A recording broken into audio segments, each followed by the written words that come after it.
everyone, and welcome back to the Class 47P YouTube channel. And in today's video I'm going to be taking a look at the latest release from Accurascale, which is the GWR 78XX Manor Class. And the model I've got here to look at is 7812 Earlstoke Manor. The reason I bought this particular one is because it's preserved on the Severn Valley Railway. So that's the main reason why I bought this one. And I bought this model from the Accurascale website, and I was able to use my award points for this. So this model, which usually retails at around £169, which I think is a good price for this model anyway, considering what you're getting, I only spent 95 quid on this. That's using my award points. And I didn't pre-order this model, because what I did, I waited till Accurascale had some back in stock, which they did have, and that's when I bought one of these. And it has just arrived in the post, so we're going to get this unboxed and we're going to have a look at it.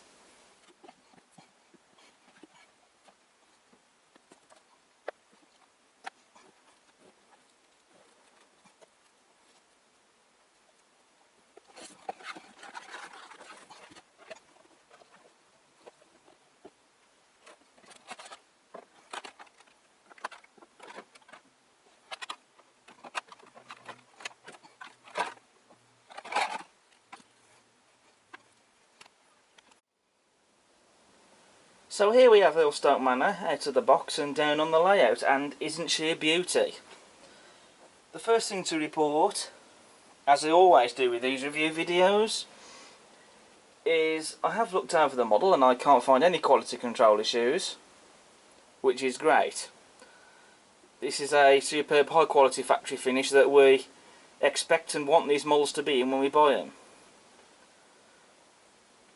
This model doesn't have any damage. There's no chips in the paintwork or anything missing or anything wrong anywhere. And also, she's an absolutely beautifully smooth runner. It's definitely one of the smoothest runners I think I've probably got actually in the collection. Not that all my other models don't run smoothly, because they do, but this one, I mean, the mechanism on this is just really smooth. And also, we have a flickering firebox as well, which is always great to see on these models. I know it's a feature that might not be to everyone's liking, but it's a feature that I like. So first impression then, Accurascale has really nailed the overall look of the GWR Manor Class. Everywhere you look at it, it looks like a manor. That's all that really needs to be said about it. The proportions and shape are there, so are the dimensions, all the details there. You know, they're not called Accurascale for nothing. Moving on to the detail. So, first of all, we do have sprung metal buffers on this model. We also have rivet detail on the buffer beam, as you can see there. And the way the rivets have been replicated is superb. You've also got pre-fitted vacuum pipes fitted to this model.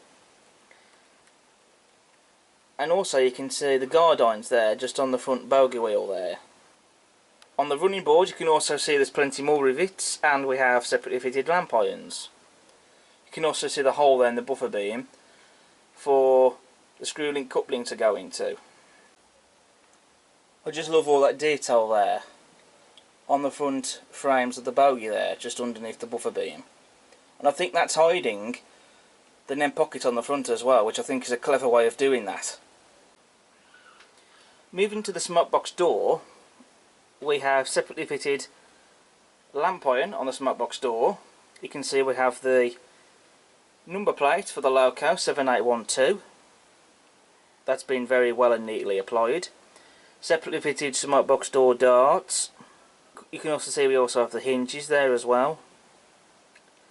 You've also got the shed code printed onto the smoke box door, and this loco has the shed code 89A, which was originally oswestry, which later on to 1952 it became landfilling. That's what the shed code was for, and then later Llanidloes. That was up to 1962. We have separately fitted metal handrail running all the way down alongside the smoke box, and along the boiler and the firebox of the loco. You can also see we have these outer steam pipes as well, just on the smoke box.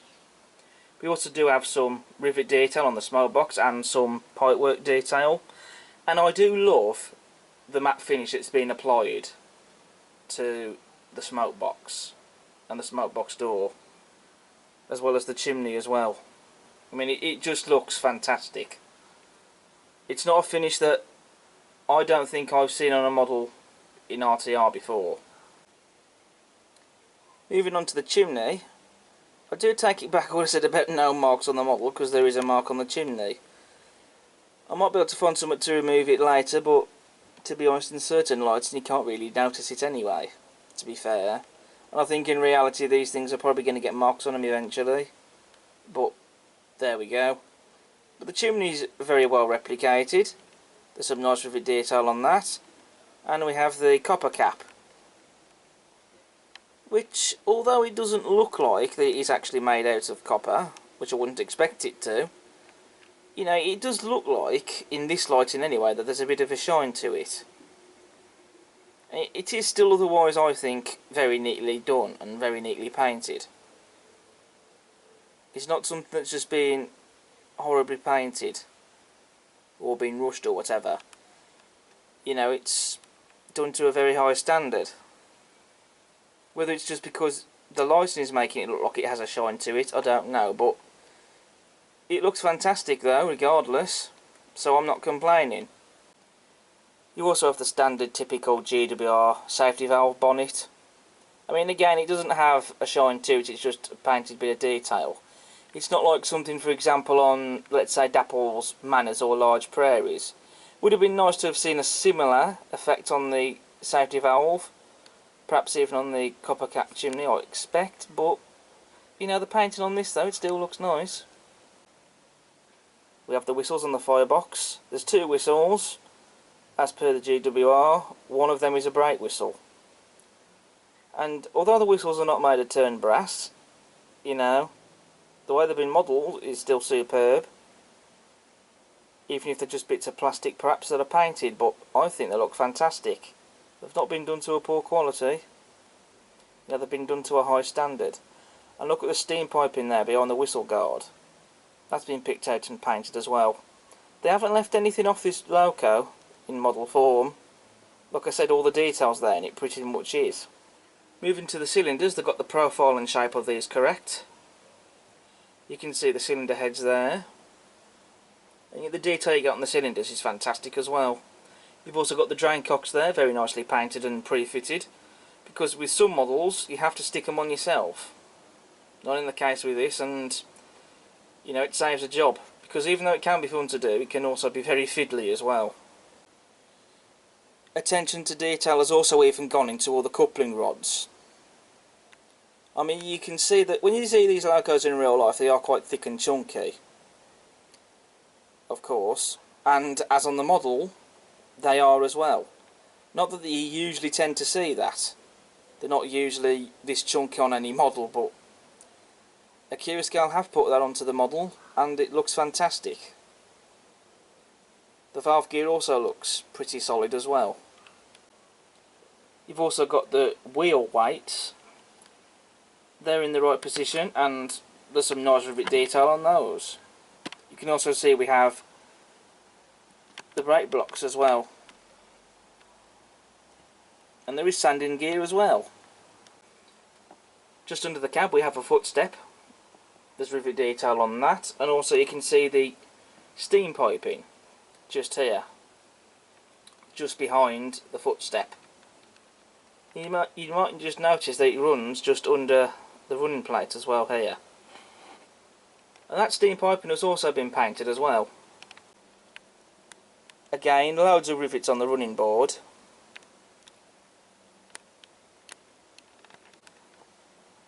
There's also lamp irons on the running board next to the outer steam pipes, and they just used to rest lamps on them.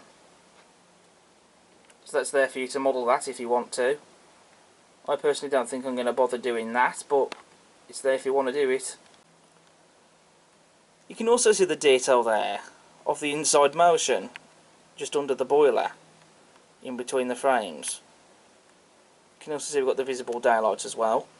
I mean, all that inside motion detail, it doesn't move like it would on the real thing, but it's all there, and it's been painted.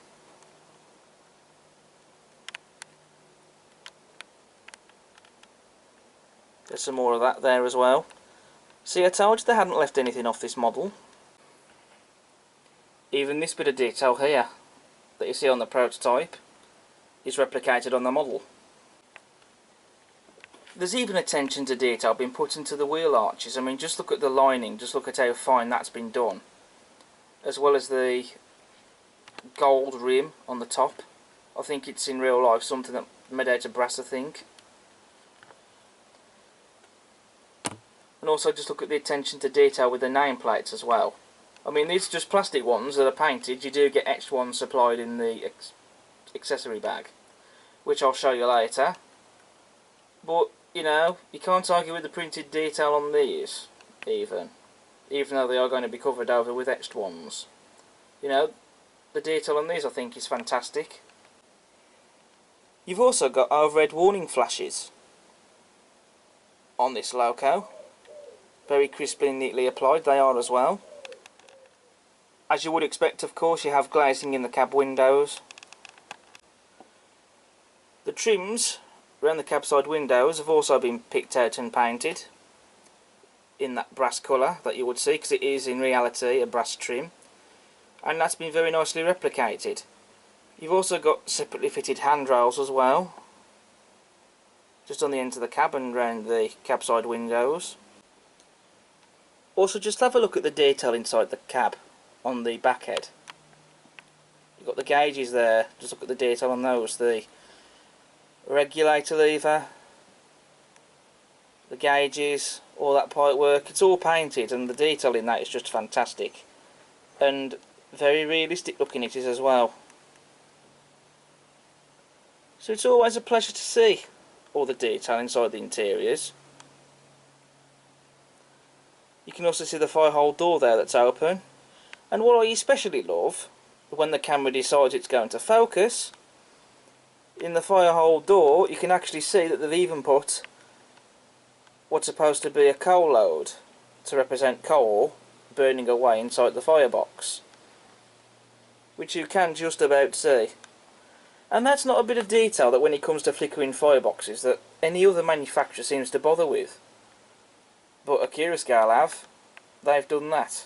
They didn't need to do that, but they have. And it's just little things like that that just add a lot more to the model. The detail on the cab floor has been picked out well. Plus you've got the footplate as well, which that is a separately fitted metal part. Moving to the tender. First of all, as you can see, we have separately fitted metal handrails, and just look at the finesse of those as well. On the first plate of the tender you have the fire iron holders. Got the handbrakes there, and also the handle that transfers the water from the tender to the boiler, I believe, as well as the storage cabinets as well. The chassis of the tender doesn't lack in detail either. You can see you have the footsteps, rivet detail on those. You've got the axle boxes and the springs, rivet detail in places.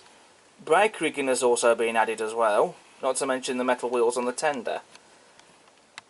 No prizes for guessing that, because that's what you expect and want to see anyway, and pretty much tenders on these locos are in general all fitted with metal wheels regardless, but you know, the detail is just fantastic. And you can also see there the water scoop just under the tender. Of course you have a coal load in the tender, and it is removable I believe, but on this occasion I'm not going to try. But the way they have done the coal load though, in my opinion, looks convincing for it to be real coal. Not usually the case you get you with most coal loads in locos, but on this occasion I think it does look quite convincing. The water filler cap on this tender actually opens, as I'll demonstrate.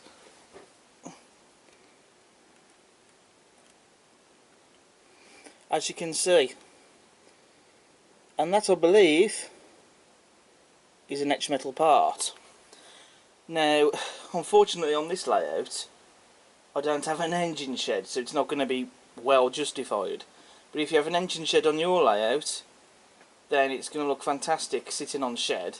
So you can have like crew up on the tender, filling it up with water, perhaps, or some other shed scene. But you never know, who knows, maybe one day I'll be able to have an engine shed again. But, you know, it's a nice bit of detail to have, though it didn't need to open. And, you know, it wouldn't have, in my opinion, made it any less of a bad model if it didn't open in the first place. But this is Accurascale. They've gone one better and they've made it an opening part. It's even got separately fitted handrail on the water filter cap as well. Moving to the rear of the tender, again sprung metal buffers as per on the Loco. As standard, slim tension lock NEM couplings, that'll be replaced with a magnetic one. Pre-fitted vacuum pipe, crisply neatly applied overhead warning flashes, separately fitted handrails, and you've got the steps as well for the crew to climb up to get up to the tender, and separately fitted lamp irons. Connection for the Loco and the tender, as you can see we do have an electrical connection between both the Loco and the tender. You can see there we have a drawbar connector for both the Loco and the tender as well as electrical connector. And the electrical connection for the Loco and the tender utilises very similar to what we've seen in the past with Hornby and Batman. It's a plug that goes into a socket with wires. The livery application on this model I think is stunning. I can't see anything wrong. No blemishes or paint chips, etc. They've got the correct shade of BR green as well, I would say. I know some people might think that these BR liveries are quite drab and perhaps maybe not as exciting as, let's say, a pre-grouping or Big Four era livery. And you know, that I can see, you know, perhaps in hindsight the BR liveries are perhaps maybe a bit dull in comparison to, let's say for example, an NER Apple Green or Caledonian Railway Blue or something. But you know, the BR liveries, they are still quite nice in their own way. You know, they're not terrible liveries by any one means. You know, I still think they are quite nice, especially with the lining on this model, the way it's been applied on the tender body sides, on the cab sides, wheel arches, just under the nameplate, cylinders, even on the boiler bands. It's just beautifully done. You have the BR light crest on the tender, and that's very well applied. And you have the Loco number plates, 7812, very crisply and neatly applied on the cab sides. And you've also got the route availability marking, as you can see. Turning my attention to the other side of the Loco, you can see we do have some detail differences on this side of the Loco, as per the prototype, comparing that to the other side. You have this pipework detail running underneath the running plate. You can see we have the reversing lever. You also have this little bit of detail here as well, just on the front of the cab. You've also got this little bit of detail as well. Presumably that's for the reversing lever, though I'm not 100% certain on that, but it's there as per the prototype. You've also got this bit of detail as well on the side of the smoke box door just here. Excuse me, giant finger there pointing to it. I think that could be possibly some sort of lubricator pot, I think, or something. But it's there, again, as per the prototype, and it's been painted. The model also has a lot of weight to it as well, in both the Loco and the tender, which is really nice to see. And the model does have some die-cast parts. I think that, if I remember rightly, the boiler is metal, and so is the running board and running plate. I believe the smoke box is a plastic construction. So there's going to be plenty of weight in this model for traction, and I am looking forward to getting this model down on the layout, and that's what we shall soon be doing. So here are the accessory bags that we get with the model. We do get quite a bit. We have etched metal nameplates and etched metal cabside number plates, which these I'll be fitting to the model later on. Then we have these other bag of details. In here we have the cylinder heads. You also get some other bits of detail to attach onto the cylinders. You have screw link couplings in there, there's a tension lock coupling. You also get headboards as well for, I do apologise for this, having to shake the bag. You have the Pembroke Coast Express,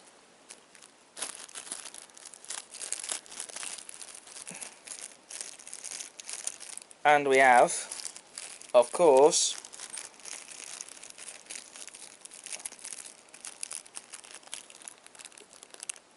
the Cambrian Coast Express. These headboards are not etched metal parts though. Looking more closely in the bag, they look like they are possibly plastic. But you know, they look alright. They're not bad by any means. I mean, the detail on those looks fantastic. And it is worth saying as well, like with any model that you get, these are just optional extras. So you either choose to fit these parts to the model or you don't. It's entirely your choice.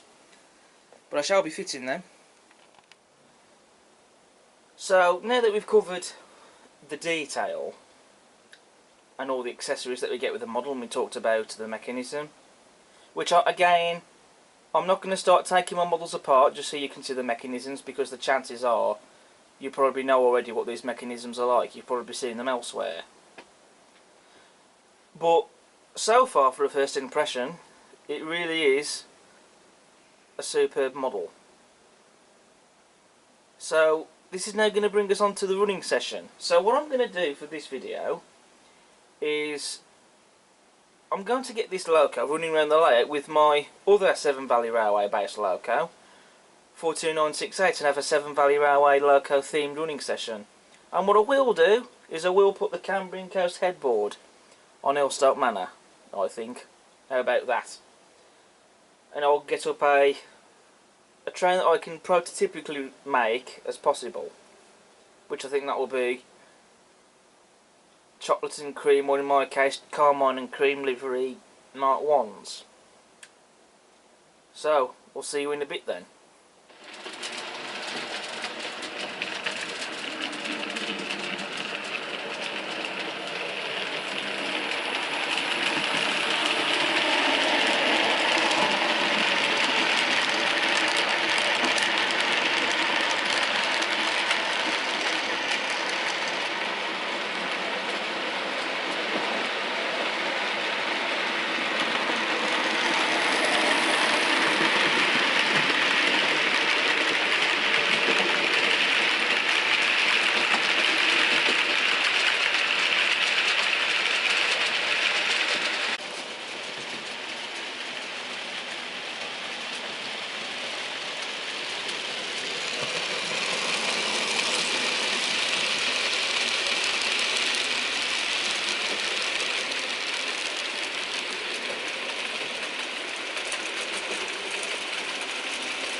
So you've seen Earlstoke Manor running around the layout with the Cambrian Coast Express. You've also seen 42968, another loco preserved on the Severn Valley, running round as well. Had to be done really.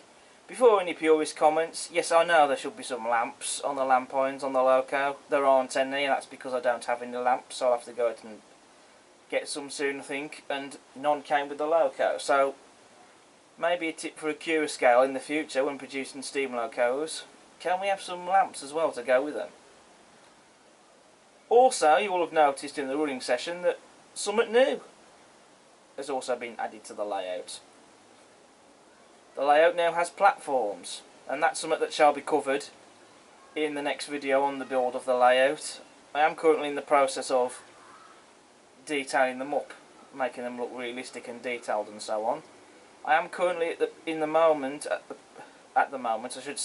process of adding the paving slabs, which is going to be a very painstaking process, but it's getting there, slowly but surely.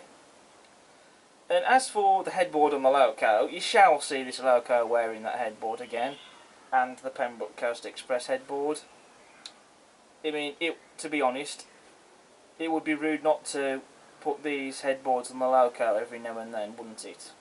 You know, because it would be a shame, really. So I think what I'll do is because I will be adding these accessories after this video anyway to the loco, so I think I'll probably keep the bag and put the headboards in and leave the headboards on the layout. Until obviously when this all gets detailed up. Then I will put the headboards somewhere safe and swap them over every now and then, which I think will be a very nice thing to do. So what is my final verdict for Accurascale's GWR Manor Class? Honestly, I think this model is a triumph. Hands down, of all the Great Western locos that have been produced in RTR, I honestly think that this is the best one that's been done in RTR. In fact, it might also, if not, be one of the best GWR locos on the market. But I think it's definitely a contender for the best one. And this is a standard set by Accurascale that I firmly believe other manufacturers should be aiming for. They can still produce great models, and they do, but I still think this is the standard being set by Accurascale that other manufacturers could learn from and follow on, even. And, you know, I pretty much so far got all loco models that Accurascale have done so far. And I already have a couple of the J69s on pre-order, and I'm really looking forward to those now, having seen the Manor and having got one. Needs cab crew, so I think I'll be having to buy a pack of those. I could have bought a pack at the same time as this, but me being me, I didn't do that. But I will get that sorted, definitely, without a doubt, so it doesn't look like a ghost train running around on the layout. But honestly as well, as far as Manor models go even, I mean, I know the Dapper one, sure, it looks good, but I don't think there'll be a better model of the 78XX Manor out there in the market. I think Accurascale have really blown it right out of the park with this model. So, if you can still get the Accurascale Manors, because they have been selling out really well, then without a shadow of any doubt, I would highly recommend one. If so be that you can't get one because they're all sold out from the retailers and through the Accurascale website, then I'm sure Accurascale will be doing more batches of these, so it might be an idea to wait till when they announce another batch and then get one ordered. Regardless, either way, definitely go out and get one. Money absolutely well spent, so well done to Accurascale for this. You've produced another cracker. So that's my review then for the Accurascale GWR Manor Class. Thank you all so much for watching, and I hope you've enjoyed it. If you like what you see, then please do subscribe to the channel. Give us a like. You can post a comment if you wish. And don't forget to check out all my other videos that I've got on the channel. Because as I've said before, and as you guys will all know, this is not just a model railway channel. But thank you all so much for watching, and I'll see you again for the next one. But until then, take care. Bye for now.